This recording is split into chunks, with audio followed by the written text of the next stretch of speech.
Bulletin की शुरुआत कर रहे हैं हम आज की एक बड़ी खबर के साथ। गोविंद पर मोदी के साथ होंगे क्या नतीज, ऐसा पेच फंसा है कि विपक्ष अब अलग अलग नजर आ रहा है। बीजेपी की तरफ से रामनाथ कोविंद को एनडीए का राष्ट्रपति उम्मीदवार बनाने के बाद विपक्षी दलों की एकता फिलहाल दरकती दिख रही है। कोविंद के लिए बिहार के सीएम नीतीश कुमार के नरम रवैये को देखते हुए कांग्रेस में और बेचैनी बढ़ गई है। थोड़ी देर में जेडीयू की राष्ट्रीय कार्यकारिणी की बैठक होनी है। बैठक में बीजेपी के राष्ट्रपति उम्मीदवार को समर्थन देने के मुद्दे पर चर्चा होगी। सूत्रों के मुताबिक नीतीश आज पार्टी नेताओं की होने वाली बैठक में अपने पत्ते खोल सकते हैं। अब से कुछ वक्त में 11 बजे का वक्त मुकर्रर है राष्ट्रीय कार्यकारिणी की बैठक का, और इस बैठक में यह चर्चा होगी कि क्या जेडीयू एनडीए के उम्मीदवार रामनाथ कोविंद का समर्थन करेगी।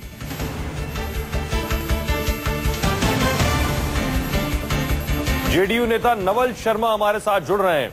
नवल साहब, कल विपक्ष की बैठक होनी है, उससे पहले राष्ट्रीय कार्यकारिणी की बैठक के मायने और मकसद।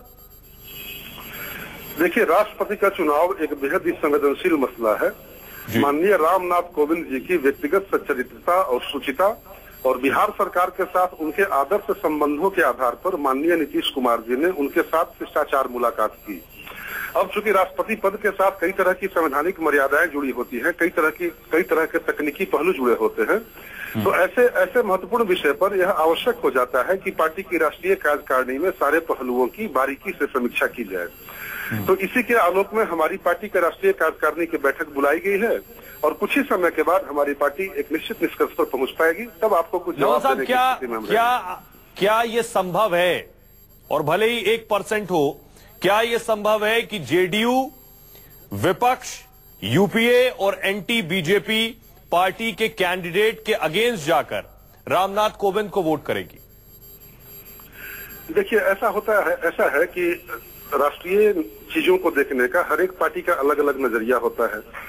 हमारे नेता नीतीश कुमार ने विगत अतीत में भी, चाहे वह जीएसटी का मसला हो, राष्ट्रपति प्रणब मुखर्जी जी के चुनाव का मसला हो, सर्जिकल स्ट्राइक का मसला हो, कई सारे मसलों पर एक रचनात्मक विपक्ष की जो संवेदनशीलता होनी चाहिए उसका उन्होंने परिचय। तो यह विपक्ष के बाहर जाने या एंटी बीजेपी का मसला नहीं है। इस मसले को नवल साहब, आप इशारों में बहुत बड़ी बात कह गए हैं। आपने सर्जिकल स्ट्राइक का नाम लिया, जिस पर आप कांग्रेस और बाकी विपक्ष से अलग आपका रिएक्शन था। आपने साथ ही साथ प्रणब मुखर्जी का नाम लिया, जिसमें आप एनडीए से अलग जाकर वोट किया था। यानी इशारों में आप ये कह रहे हैं कि संभव है कि रामनाथ कोविंद को जेडीयू वोट करे। बहुत बहुत शुक्रिया न्यूज 24 से बात करने के लिए सर। कल देर शाम कांग्रेस ने इफ्तार पार्टी दी थी, जिसमें लालू यादव और नीतीश कुमार भी शामिल हुए थे। कोविंद के नाम की घोषणा के बाद लालू के साथ साथ कांग्रेस भी विपक्षी एकता की दुहाई देते हुए जेडीयू के राष्ट्रीय अध्यक्ष नीतीश कुमार को यह समझाने की पूरी कोशिश कर रहे थे कि वो कोविंद के पक्ष में वोट नहीं करें। लेकिन नीतीश ऐसी दुविधा में फंसे हैं। पहले तो रामनाथ कोविंद महादलित समुदाय से आते हैं, जो कि नीतीश का एक बड़ा वोट बैंक है।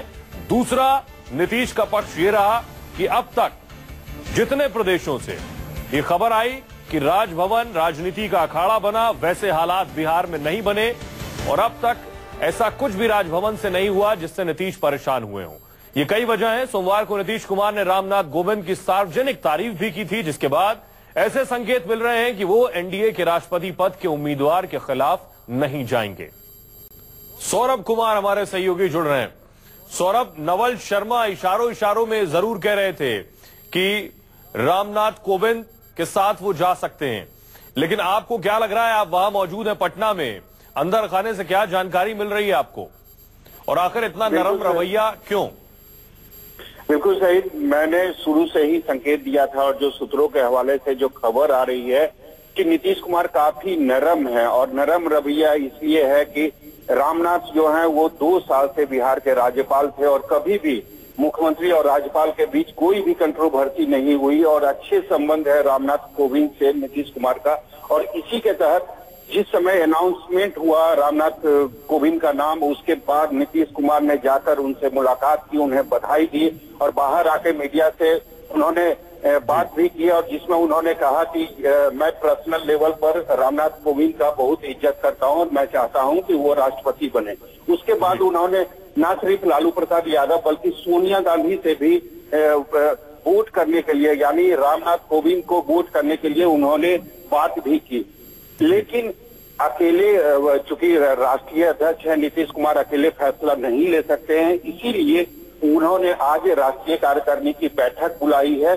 लेकिन सूत्रों की माने तो महज औपचारिकता रह गई है, लेकिन बैठक के बाद मुझे पूरी उम्मीद है कि इस बात का घोषणा की जाएगी कि नीतीश कुमार रामनाथ कोविंद के पक्ष में यानी समर्थन में वोट करेंगे। जी सौरभ, आप बड़ी बात कह रहे हैं, यानी ये तस्वीर आज साफ होने वाली है कि रामनाथ कोविंद को जेडीयू वोट करेगी या कल जो विपक्ष की बैठक होनी है उसका इंतजार करेगी या उसमें किसी उम्मीदवार का नाम चुना जाता है उसके बाद कोई फैसला लेगी।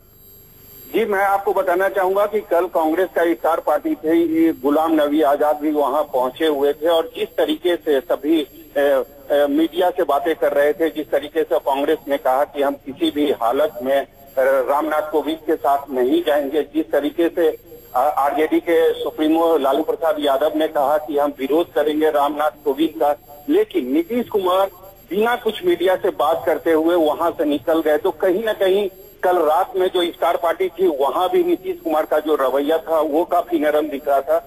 तो सूत्रों की माने तो केवल औपचारिकता रह गई है और बैठक के बाद यानी राष्ट्रीय कार्यकारिणी की जो बैठक है उसके बाद यह औपचारिकता खत्म हो जाएगी और जदयू अनाउंस करेगी, घोषणा करेगी कि वह रामनाथ कोविंद के समर्थन में वोट करेगी। जी बहुत बहुत शुक्रिया सौरभ, हमारे सहयोगी बड़ी जानकारी दे रहे हैं, बड़ी खबर दे रहे हैं कि राष्ट्रीय कार्यकारिणी की बैठक फिलहाल औपचारिकता है और इस बैठक के बाद निकल कर यही आना है कि जेडीयू रामनाथ कोविंद को समर्थन करेगी, इसकी पूरी संभावना है। बहुत बहुत शुक्रिया सौरभ।